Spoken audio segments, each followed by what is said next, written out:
Hello! Maligayang Pasko po! Kahit bugbog tayo sa trapiko.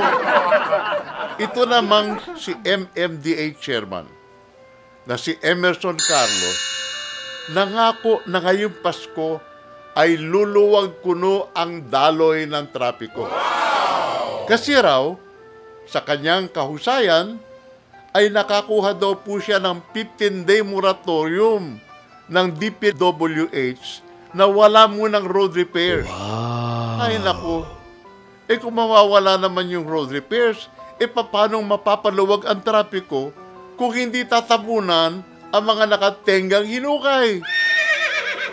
Pati takbo ng isip nyo, natatrapik. Mabilis na 5 batoks.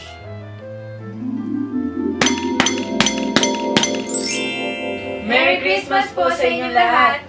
Huwag mag-road rage kahit matraffic. Hindi ko shopping kasi allergic kami sa traffic. Anyway, ibang gift na lang ang wish namin. 2 batok. Tama, manghihingi na lang kami ng aginaldo sa MMDA at DPWH. Mabatok po, tig-2 lang din.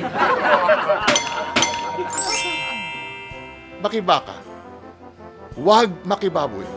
Kadiri!